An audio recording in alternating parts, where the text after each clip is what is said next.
ఎక్కడో విదేశాల్లో ఉండే డ్రగ్స్ కల్చర్ నేడు మన దేశంలో మహమ్మారిలా విస్తరిస్తుందని ICRISAT retired scientist Hanumantharao, anti drugs youth force organiser Thota Kamalakar Reddy అన్నారు.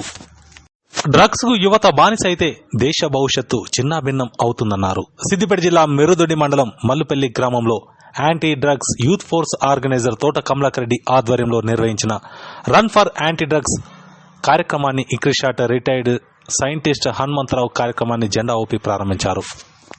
గ్రామానికి చెందిన యువత 2K రన్లో పాల్గొని డ్రగ్స్ కు వ్యతిరేకంగా నినాదాలు చేశారు. ఈ సందర్భంగా వారు మాట్లాడుతూ విదేశాల్లో ఉన్న డ్రగ్స్ మహమ్మారి నేడు భారతదేశ యువతపై ప్రభావం చూపుతుందన్నారు. డ్రగ్స్ కు బానిసైన యువత తమ జీవితాలను చిన్నాభిన్నం చేసుకుంటున్నారని ఆవేదన వ్యక్తం చేశారు. డ్రగ్స్ రహిత సమాజ నిర్మాణం కోసం యాంటీ డ్రగ్స్ యూత్ ఫోర్స్ సభ్యులు మల్లుపల్లి గ్రామంలో 2K రన్ నిర్వహించడం శుభపరిణామం అన్నారు. పార్టీలకు అతీతంగా నాయకులతో పాటు యువకులు 2K రన్లో పాల్గొనడం హర్షించదగ్గ విషయమన్నారు. తెలంగాణ రాష్ట్రంలోనే ఇంతవరకు ఎవరూ చేయనటువంటి కార్యక్రమాన్ని మెరుదొడ్డి మండల వ్యాప్తంగా నిర్వహించడంపై నిర్వాహకులను ఆయన అభినందించారు. 2K రన్ పూర్తి చేసిన యువతతో పాటు చిన్నారులకు మెడల్స్ అందజేశారు. సమాజ హితం కోరుతూ run for anti drugs organizer Thota Kamalakar రెడ్డితో పాటు సిద్దిపేట రన్నర్ అసోసియేషన్ సభ్యులను ఆయన అభినందించారు. ఇలాంటి కార్యక్రమాన్ని రాష్ట్ర వ్యాప్తంగా అమలు చేయడంతో పాటు డ్రగ్స్ రహిత సమాజ నిర్మాణంలో యువత భాగస్వాములు కావాలని కోరారు.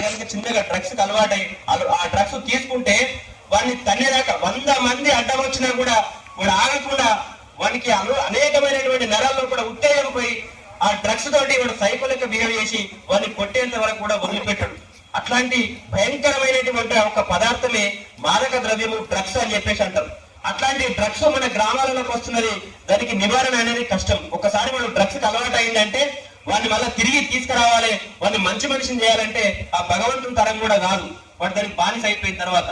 అందుకని చెప్పేసి మన గ్రామాల్లో ఉన్నటువంటి యువకులు ఎవ్వరు కూడా ఆ డ్రగ్స్ జోలికి ఓడియకుండా తల్లిదండ్రులు కొంత జాగ్రత్త. ఇంపార్టెంట్ పార్టీలు ఏమన్నా ఉండొచ్చు, కార్యక్రమాలు ఏమన్నా ఉండొచ్చు, ఈ చేసినా కానీ ఆయనకు అటువంటి ఉన్నది. ఇప్పుడు మీరు ఈ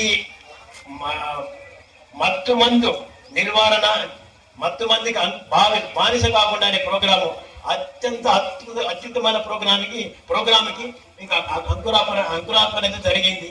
దాన్ని వారికి నేను చాలా ధన్యవాదాలు తమ్ముడు. మీరేమనుకోవచ్చు అని చిన్నోడైనాగా చెప్తున్నాడు. ఎందుకంటే ఈ సంకల్పం మధ్యలో రానండి. సంకల్పము క్రమశిక్షణ ఈ రెండు ఉంటే మాత్రము ఎక్కడికైనా మనం పోగలుగుతాం. అది మాత్రం చెప్తాడు. ఆ అవసరాన్ని ఆసరాగా తీసుకొని ఎంతో మంది ఈ సమాజాన్ని విచ్ఛిన్నం చేయడానికి, యువతను విచ్ఛిన్నం చేయడానికి విదేశీ కంపెనీలు ఎంతో మంది మన భారతదేశ యువతను ఖరాబ్ చేయడానికి రకరకాల మాదక ద్రవ్యాలను మన దేశం పైన ప్రయోగం చేస్తున్న సందర్భం కనిపిస్తూ ఉంది. కాబట్టి మాదక ద్రవ్యాలను మనం కనుక ఆపకపోతే ఈ సమాజం మన చేతిలో ఉండదు, ఈ యువత మన చేతిలో ఉండదు, ఈ గ్రామ భవిష్యత్తు, దేశ భవిష్యత్తు, రాష్ట్ర భవిష్యత్తు మన చేతిలో ఉండదు. కాబట్టి యువత అంతా కూడా మేలుకొనాల్సిన సందర్భం ఎంతైనా